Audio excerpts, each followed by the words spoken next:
Ni saa 12:30 Afrika ya Kati, 1:30 jioni Afrika Mashariki. Hujambo popote ulipo Afrika na kote duniani. Hii ni idhaa ya Kiswahili ya Afrika, sauti ya Mwafrika. Haya ni matangazo yanayoangazia matukio muhimu barani.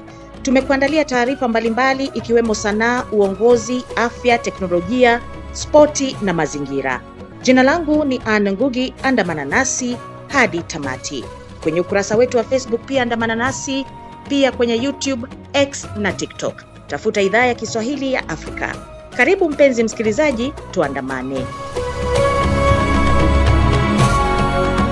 Basi kama upo maeneo ya mashariki mwa DRC, unaweza kutupokea kupitia redio wa shirika. Redio Ngoma ya Amani Fizi inapatikana maeneo ya Baraka, Kivu Kusini na maeneo ya Kigoma nchini Tanzania na Burundi. Fuatilia matangazo haya pia kwenye redio Rwanzururu RTR Beni. Hii ipo kwenye FM 93.5 ikihudumia maeneo ya Beni, Ituri, Lubero na viunga vyake, pamoja na kuwafikia wasikilizaji wa Bundibugyo, Kasese na Masaka nchini Uganda. Vilevile inapatikana kwa masafa marefu. Radio Maniema New City inarusha matangazo yetu kwa masafa ya FM 97.4 katika jiji la Kindu, ambao ni mji mkuu wa jimbo la Maniema, Jamhuri ya Kidemokrasia ya Kongo.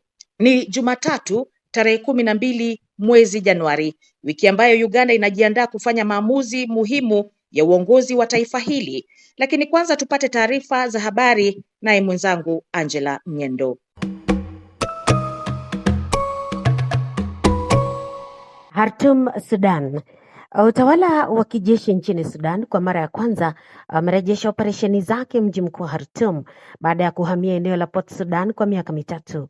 Serikali ya Waziri Mkuu Hamil Idris iliondolewa mji mkuu kufuatia mapigano kati ya jeshi la serikali na kundi lililoasi la RSF. Bwana Idris amesema mamlaka zake zitaanza kurejesha huduma muhimu mjini Khartoum, hususan maji, umeme, afya, elimu na mtandao zilizosambaratika kutokana na mapigano. Hamil Idris ameutaja mwaka 2026 kama mwaka wa amani ya Sudan, ambapo zaidi ya watu 100,000 wamepoteza maisha katika vita vya zaidi ya miaka miwili. Umoja wa Mataifa umesema jumla ya raia wengine milioni 12 wamesalia wakimbizi wa ndani na nje ya Sudan. Vita nchini humo vilichochewa na kung'ang'ania madaraka kati ya mkuu wa jeshi la Sudan Jenerali Abdel Fattah al-Burhan na kiongozi wa jeshi la wanamgambo wa RSF ambaye alikuwa naibu wake Jenerali Mohamed Hamdan Dagalo maarufu kama Hemeti. Lagos, Nigeria.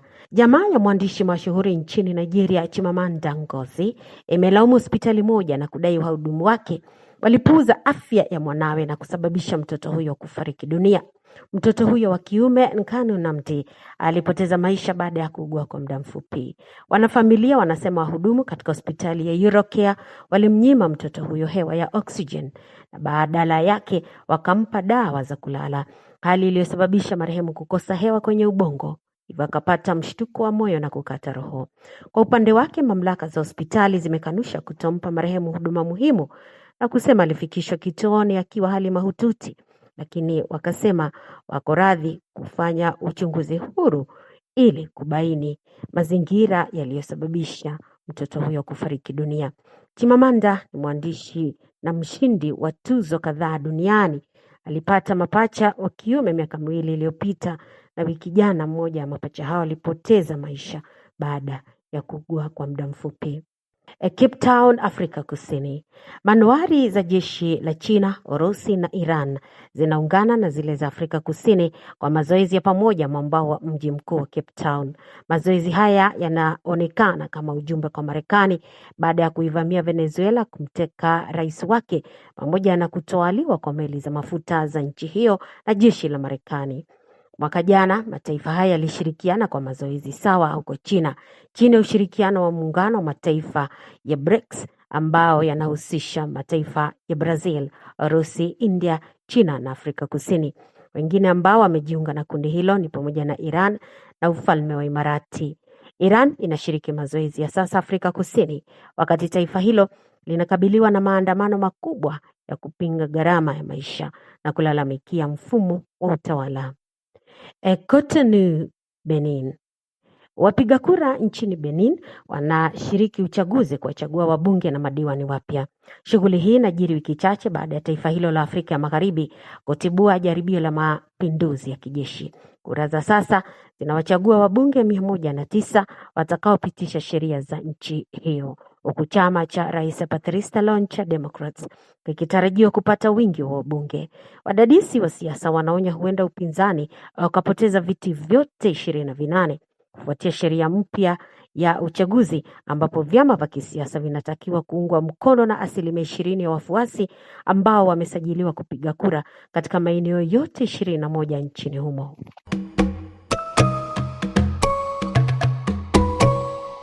Shukran sana Angela, na moja kwa moja tuanze nchini Uganda ambapo raia wanatarajiwa kufika kwenye debe la maamuzi hapo Alhamis. Hii ni katika uchaguzi mkuu. Wachunguzi wa uchaguzi huo wameanza kutoa tamko kuhusu matayarisho ya kura hii. Haya yanajiri wakati kumekuwa na malalamishi dhidi ya maafisa wa usalama ambao wamelaumiwa kuwalenga viongozi na wafuasi wa upinzani. Sada Mubale na ripoti kamili kutoka Kampala. Wakati wa kongamano la uangalizi wa uchaguzi wa kimataifa, tume ya uchaguzi ilieleza baadhi ya mambo ya kuzingatia wakati wa zoezi la uangalizi wa uchaguzi. Tume ilisitiza umuhimu wa uadilifu na kuzingatia sheria za uchaguzi. Maintain strict impartiality, independence and professionalism. Waangalizi wa uchaguzi wanatarajiwa kuonyesha uhuru na weledi katika utekelezaji wa majukumu yao. Wanapaswa kuheshimu sheria za nchi pamoja na taratibu za tume ya uchaguzi, kuepuka kuingilia mchakato wa upigaji kura na uhesabuji wa kura, na kujiepusha kutoa maelekezo kwa maafisa wa uchaguzi. Aidha, wanapaswa kuripoti yale wanayoyaona kwa usahihi, kwa haki na kwa ufanisi, kwa kuzingatia miongozo ya kimataifa ya uangalizi wa uchaguzi. Election observation guidelines. Mkuu wa jeshi la polisi nchini, Inspekta Jenerali wa polisi Abasi Byakagaba, alihakikishia waangalizi kuwa vyombo vya usalama viko tayari kikamilifu. Wakati wa mahojiano ya moja kwa moja na jeshi la ulinzi la anga Uganda, Brigadier Jenerali David Gonyi alihakikishia wananchi kuwa hali ya usalama nchini iko imara na kuwaonya vikali watu wanaohamasisha vurugu, akisisitiza umuhimu wa kudumisha amani. Nyinyi kama vyombo vya usalama mmejiandaa kivipi kungoja watu wakati wa uchaguzi? Kwa mambo ya uchaguzi, na ni kitu muhimu sana kwa kuwa tarehe 15 Alhamisi ijayo tutakwenda kwa kuchagua viongozi zaidi rais na wabunge. Na nawaomba wananchi wa Uganda waende wapige kura yao wasipokuwa na wasiwasi yoyote, kwa kuwa sisi kama security tutafanya kazi zetu vile natakiwa kuwalinda. Tumeangalia nchi zingine ambao zimeenda kwa vurugu na zikaharibika, hazijakuwa na bahati ya kurudi. Tumeona nchi kama Somalia 91 mpaka leo hii bado wanahangaika kurudisha nchi yao vile ilikuwa. Tumeona Sudan watu walijaribu mvurugo kama kitu ya kucheza, nchi imeharibika. Sasa hivi ni ngumu sana, itachukua muda mrefu kuona Sudan ikirudia ikuwa kama vile ilikuwa kabla. Tumeona Libya miaka 16 karibu, sasa hivi bado wajalainika, nchi imevunjika, watu wameharibika. Na kwa hivyo tunaomba watu waende wapige kura na wasilete vurugu, kwa kuwa vurugu haina uchaguzi. Watu wakaanza kuchoma vitu, uwezo kujua nani atachomekea ndani. Vurugu inaharibu kila kitu, na kwa hivyo tunaomba Waganda waende kupiga kura bila wasiwasi. Sisi watu ya security tutahakikisha tunafanya kazi yetu kuhakikisha watu wanapiga kura kwa amani bila kutishatishwa. Ikiwa zimesalia siku mbili tu kwa zaidi ya wananchi milioni 21.6 waliojisajili kwa ajili ya kupiga kura, ujumbe wa amani unaenea, huku vyombo vya usalama vikiwahakikishia wananchi usalama kabla na hata baada ya uchaguzi. Sada Mubale, Idhaa ya Kiswahili ya Sauti ya Afrika, Kampala. Na kuhusu hali ilivyo zaidi nchini Uganda wakati nchi hiyo ikiingia siku ya uchaguzi mkuu siku ya Alhamis wiki hii, naye mwanahabari Silvanus Karemera amezungumza na Akol Amazima, mchambuzi na mfuatiliaji wa siasa za Uganda, ambaye ameanza kwa kutoa picha halisi ya jinsi siku za mwisho za kampeni zilivyo kwa sasa. Kila kitu kimeshafika. Vilevile wameshawaajiri wale watakaosaidia kuendeleza zoezi la uchaguzi, yani wale watakaosimamia vituo vya kupigia kura. Na tunaona kwamba askari polisi na askari jeshi vilevile wanaendelea kuimarisha usalama. Ingawa wengine wanasema kwamba jeshi ni kama limekuja juu sana kiasi kwamba wengine wanahofia, lakini wao wanasema kwamba ukiwa huu si mhalifu, kwa nini uwe na hofu? Zoezi wanalofanya kuhakikisha kwamba wanasaidia jeshi la polisi ili kuimarisha usalama wakati wa uchaguzi. Na tunaona kwamba kampeni zinaendelea. Leo Mheshimiwa Kyagulanyi atakuwa hapa mjini Kampala, Rais Yoweri Museveni yupo Kasese,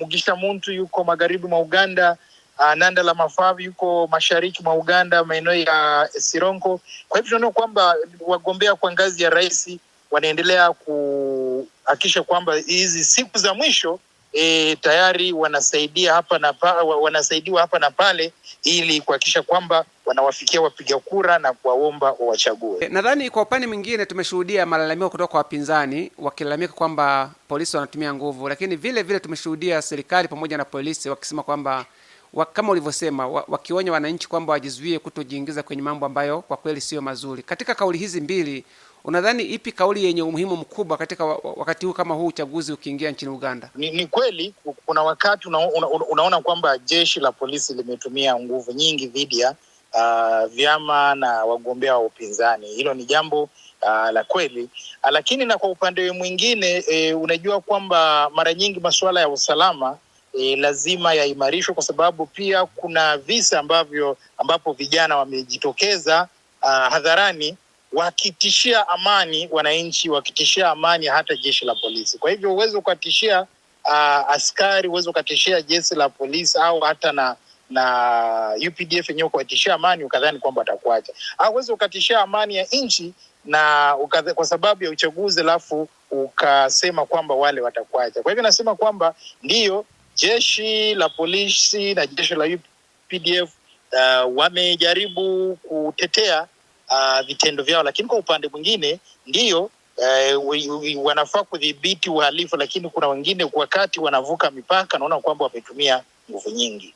Hizi kauli za vijana wa Uganda kwamba wataandamana, pengine kwa tathmini yako ya haraka, ni matatizo gani ambayo vijana wa Uganda sasa hivi wanayajaribu kuyazungumzia na kuyataja kiasi kwamba wafanye maandamano, au labda maandamano wanayoyazungumzia ni kwa sababu ya ushabiki tu katika nchi nyingine ambazo wameshuhudia za Afrika? No, maandamano wanatishia maandamano, wanasema kwamba uchaguzi ukienda ndivyo sivyo. Manake kwa sababu kuna maeneo unahisi kwamba kwa kweli hapa upinzani una ufasi mkubwa, kuna maeneo unahisi kwamba NRM ana ufasi mkubwa. Kwa hivyo mambo yakienda kinyume na matarajio au kinyume na hali halisi, ndipo vijana wametishia kwamba wataandamana. Kwa hivyo unajua kwamba maandamano mara nyingi yanatokea wakati wapiga kura wanahisi kwamba waliyemchagua si yule aliyetangazwa. Bwana Kolo, tumeshuhudia kule Tanzania maandamano ya Oktoba 29, vijana wakifanya maandamano makali na baadaye mpaka wengine wakauawa. Lakini pia tumeona kule Madagascar vijana wakichukua nchi, niseme, wakifanya maandamano na kuweza kumfukuza mamlakani Rais Rajoelina. Lakini pia tumeona kule Nepal, na hii inasababishwa na mtandao wa internet kwa ujumla. Ni kwa namna gani vijana wa Uganda sasa hivi wanaweza labda wakapata hamasa na ushawishi na kuweza labda kufanikiwa kile ambacho wanasema kwamba wanaitaka nchi yao katika maandamano ambayo tumekuwa tukisikia hapa na pale? Nataka niseme kwa kweli visa vilivyotokea Tanzania na visa vilivyotokea Madagascar ndivyo vinavyowapa motisha wa askari jeshi hapa Uganda kuhakikisha kwamba wanaimarisha usalama. Lakini hata na hivyo tunaona kwamba kumekuwa na juhudi za maksudi za watetezi wa uhuru, shughuli za maksudi kutoka kwa watu wanaoipenda nchi yao kama Uganda, wazee wa kongwe, kuhakikisha kwamba wanahamasisha vijana kwamba yani vurugu wasijiingize katika maswala ambayo huenda yakaweka matatani. Na vile vile tunaona kwamba mkuu wa jeshi Mheshimiwa Jenerali Muhoozi Kainerugaba na vile vile mkuu wa jeshi la polisi, wote wamekuwa wakionya vijana na wameweka mikakati ya kuhakikisha kwamba vijana wanapokuwa na malalamiko yao wahakikishe kwamba malalamiko hayo wanayawasilisha. Naam, Kibwana Kola Mazima, wewe ni mchambuzi wa siasa za kimataifa ukiwa mjini Kampala nchini Uganda. Asante kwa muda wako kuzungumza na idhaa ya Kiswahili Sauti ya Afrika. Nashukuru. Naam, yamekuwa ni mahojiano ya mwanahabari Silvanus Karemera akihitimisha mazungumzo hapo na Kola Amazima, mchambuzi wa siasa nchini Uganda. Ikiwa unajiunga nasi, hii ni idhaa ya Kiswahili ya Afrika, Sauti ya Mwafrika. Jiunge nasi kwenye Facebook, TikTok na X. Tafuta idhaa ya Kiswahili ya Afrika. Msikilizaji, tunakukaribisha pia ujiunge, yani usubscribe na YouTube ya idhaa ya Kiswahili ya Afrika na kuwa huru kuchangia kwenye makala haya. Mimi ni Ann Ngugi.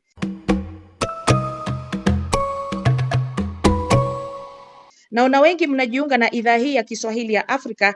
Asante kwa kuendelea kusikiliza Sauti ya Mwafrika.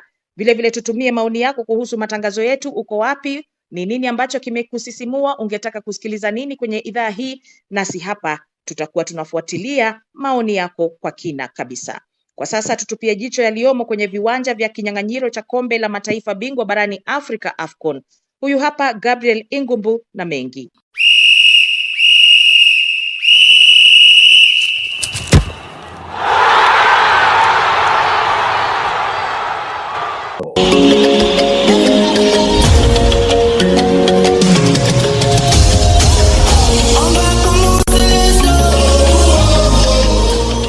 Miale ya kuangaza timu za AFCON kuorodheshwa nambari 1 hadi 4 kwa ubora itamakinika kuanzia Jumatano hii, wakati vigogo Misri, Nigeria, Senegal na wenyeji Morocco watapambana kwa nusu fainali. Watakaopoteza kwa mechi zote mbili watapambania nafasi ya 3 siku ya Jumamosi tarehe 17, kabla kidumbwe chenyewe cha kumpata kidedea na nambari 2 kutifuliwa tarehe 18. Misri ambao wanaongoza kwa mataji 7 ya kuinua kombe la AFCON wameratibiwa kusakata na Senegal ambao wameinua kombe hili mara moja tu mwaka wa 2021. Katika fainali hiyo Senegal na Misri walipambana na kutoka sare ya bila, ndipo matuta ya penalti yakamzawadi Msenegali kikombe na Misri wakaridhia nafasi ya pili. Hadi sasa timu zote mbili zimemenyana mara 15, ambapo Senegal wameibuka na ushindi mara 7, sare ikiandikishwa mara 2 na Misri wakipata ushindi mara 6. Sasa mashabiki wa soka watapata nafasi ya kuona marudio ya fainali ya mwaka 2021 katika nusu ya fainali ya mwaka huu, ambapo itathibitika kama kweli the Lions of Teranga huwalemea the Pharaohs ama ni kazi ya mpira kudunda. Tito Kemboi, kocha wa shule ya mpira ya Touchline Academy nchini Kenya, ameipa mechi hii jicho la kikocha. Hii game ya Egypt versus Senegal itakuwa exciting, itakuwa poa. Ukiangalia upande wa Egypt, tactics lao wana sit behind football, wako na strikers clinical, Mamush na Sala, speed hapo mbele saa kuattack, wana attack na numbers, wakidefend wana defend wakiwa wote, wanakuja behind ball ndio wanaziba spaces. Hiyo ni venye mimi nikiangalia kulingana na zile timu kubwa wamecheza nazo, wako cautious ku defend then wana break wakiwa wote. Na kulingana upande wa Senegal wako na majina, wako na maplayers wazuri, maturity iko. Ukiangalia midfield kuna kina Gueye hapo, kidogo ni watu wako na miaka, wako na experience ya ku continue game. Ukiangalia wako na kina Mane pia, kuna Ilman Diaye pia unaona anashine na kutoka Everton. Okay, game itakuwa tricky but mimi na feel pengine nini watagrab your win Senegal, lakini Egypt pia ni timu ya kuogopa because ukiangalia zile chances walipata against Ivory Coast walicapitalize zote na walidefend vizuri, isipokuwa hiyo set piece kidogo walikuwa kwa makona kidogo walikuwa shaky, but generally hakupata Ivory Coast chances. But mimi na feel itakuwa a very exciting game, na kulingana na mimi haitakuwa na mabao mingi, itakuwa keji, lakini naona kama Senegal kulingana na pia uzoefu kidogo wanaweza progress. Baada ya kumpata mshindi saa 5 usiku, the Super Eagles wa Nigeria watakuwa wageni wa Morocco kwa pekta ya kusisimua. Nigeria ambao bado wana hasira ya kutofuzu kwa kombe la dunia mwezi wa 6 mwaka huu, wana kila sababu ya kubeba AFCON hii kwa vile wote waliofuzu kwa nusu finali tayari watashiriki kombe la dunia. Electin Odera, shabiki wa kambumbu kutoka Nairobi, pamoja na kocha Mjumbe Shaban akiwa jijini Kinshasa, wamekuwa wakifuatilia kipute hiki na hizi ndizo kauli zao. Na kipute hiki baina ya Nigeria na timu ya Morocco hakika kinaonyesha kwamba kitakuwa na ushindani mkali.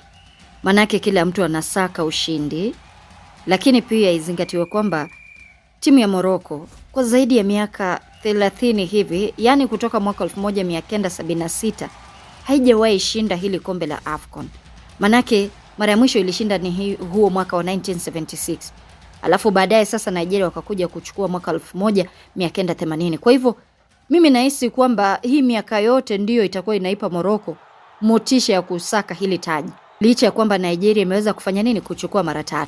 Morocco ina mchezaji hatari ambaye kwa sasa ndo mfungaji bora wa magoli tangu kipute hiki kianze. Huyu Brahim Diaz ambaye huichezea timu ya Real Madrid sasa hivi ametinga magoli 5. Hivyo atakuwa anatafuta kusaka tena magoli. Hili ndo linanipa motisha kwamba huenda basi Morocco wakaibuka kidedea katika mechi hii ya siku ya Jumatano. Mimi naweza nikakwambia kwamba kufuatana na utafiti au jinsi tunavyoangalia dinga au soka, jinsi mpira unavyosakatwa, ni kwamba mimi naipa percent nyingi, percent 60 za kushinda hii mechi ya Morocco na Nigeria. Naipa Nigeria kipaumbele. Kwa sababu ya nini? Ndio wote wanacheza vizuri, lakini kuna utofauti kidogo upande wa kasi. Nigeria ina kasi nyingi. Kwa hiyo mimi ninaipa kipaumbele, nina imani kwamba itakuwa ya kwanza, itamshinda, itachukua pointi 3 leo. Nina imani hiyo. Minong'ono imekuwepo kwamba timu ya Morocco na Nigeria zilipendelewa na waamuzi katika hatua tofauti ili kufuzu. Mechi ya robo finali kati ya Algeria na Nigeria imepelekea shirikisho la kandanda barani Afrika CAF kuanzisha uchunguzi kwa refa Issa Sey, raia wa Senegal anayekisiwa kuegemea upande wa Nigeria. Morocco vile vile iliwabandua Tanzania katika awamu ya maondoano, japo wengi walimnyoshea kidole cha lawama mwamuzi.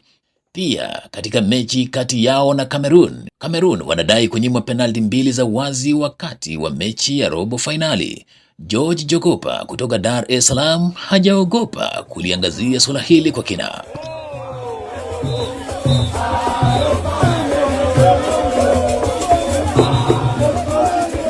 Mashabiki wa soka nchini Tanzania wameikoleza kauli ya Rais Samia Suluhu Hassan aliyetoa kuhusu mwenendo wa timu ya taifa Tanzania Taifa Stars ambayo mara hii ilitinga hatua ya 16 bora katika michuano ya kombe la mataifa ya Afrika AFCON na baadaye kuendelea na wenyeji Morocco katika maamuzi yanayotupiwa lawama na wengi. Rais Samia ambaye mwishoni mwa Jumaa alikaribisha timu ya taifa Ikulu kama hatua ya kuipongeza timu hiyo kutokana na mafanikio yake, alitupa kijembe cha lawama kwa maamuzi ya mchezo huo raia wa Mali na kusema kwamba ingawa Taifa Stars iliondolewa katika michuano hiyo, lakini ulimwengu ulitambua kile Tanzania ilikifanya katika michuano safari ambayo inakaribia kufikia tamati.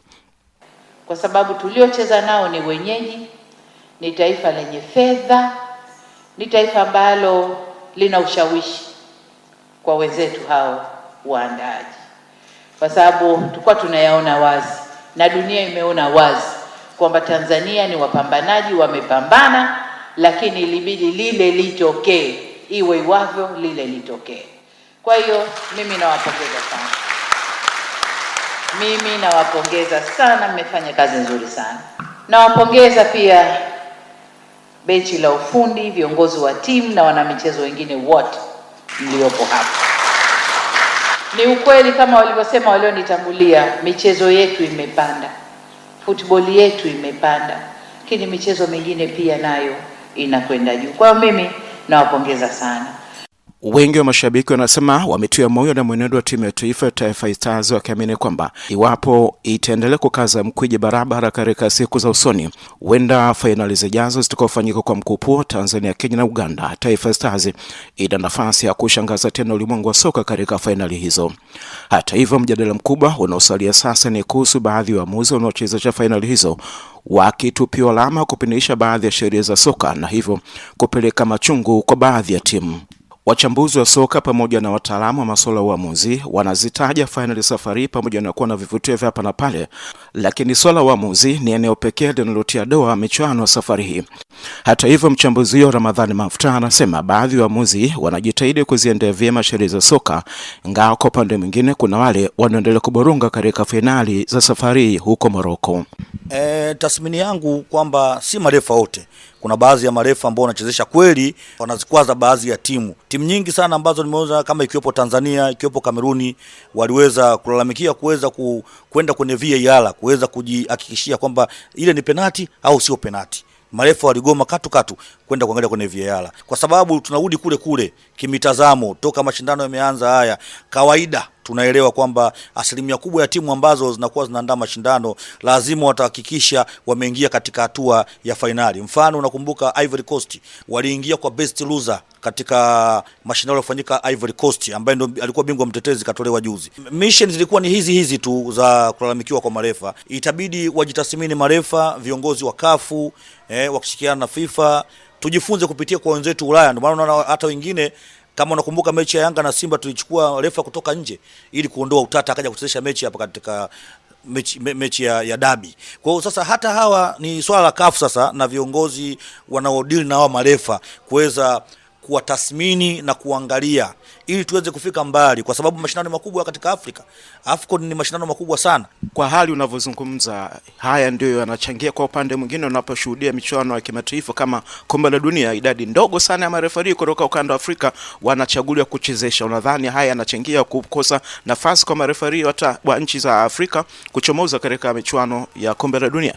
Hii ni dhahiri shahiri bila shaka kupepesa macho. Lazima wachukue wachache kwa sababu ukiangalia wenzetu wamenyooka, wanachezesha inavyotakiwa kwamba hii ni penalty, umekosea, ni kadi. Kwa hiyo lazima turudi kwenye mstari kama wenzetu ambao wamenyooka. Kumalizika kwa michuano hii ya kombe la Afrika AFCON huko Morocco kunafungua njia kuanza mchaka mwingine wa michuano ijayo itakayofanyika katika mataifa haya matatu, Tanzania, Kenya na Uganda. Unadhani haya yanayoshuhudiwa sasa kwa waamuzi yanaweza kurekebishika hata michuano inayofuata ikawa bora kwa waamuzi, kwa wachezaji na hata mashabiki? Yakirekebishika nafikiri atakuwa vizuri, kwa sababu nakumbuka nyuma hapa ilifanyika CHAN. Marefu walichezesha vizuri sana katika mashindano haya ambao hizi nchi tatu ziliandaa, Tanzania, Kenya na Uganda, na wakatumia na uwanja wa Amani Zanzibar. Marefu walichezesha inavyotakiwa, hapakuwa na upendeleo, na ndio maana hawa wa Morocco waliibuka kuwa mabingwa katika mashindano ya CHAN.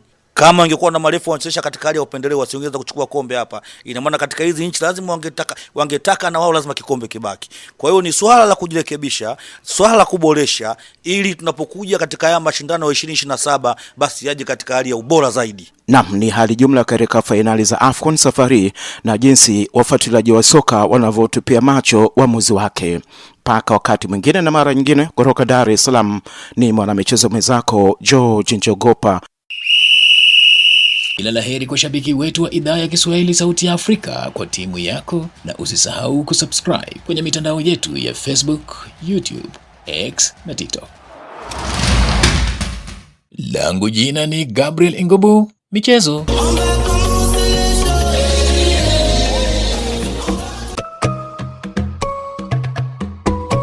Ikiwa unajiunga nasi, shukran na karibu. Hii ni idhaa ya Kiswahili ya Afrika, Sauti ya Mwafrika.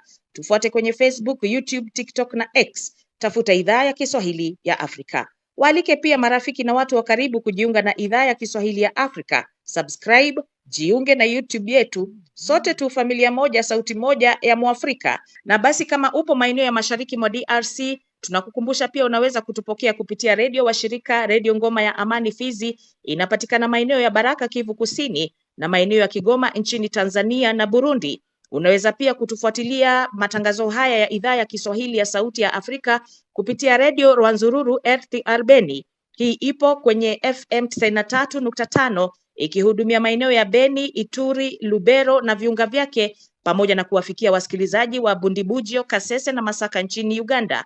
Vilevile inapatikana kwa masafa marefu.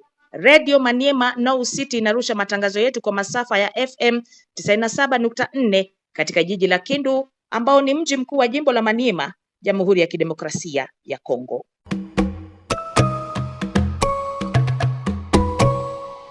Asanteni sana wote kwa kuchangia matangazo ya leo. Kwa niaba ya wote ambao wamefanikisha matangazo haya, ni hayo tu kwa leo. Jiunge nasi kila siku saa 1:30 jioni saa za Afrika Mashariki, saa 12:30 saa za nchi zilizomo maziwa makuu au Afrika ya Kati. Hii ni idhaa ya Kiswahili ya Afrika. Jiunge nasi kwenye Facebook, YouTube, TikTok na X. Ni hayo tu kwa leo. Jina langu ni Ann Ngugi. Kwa heri kwa sasa na jioni njema.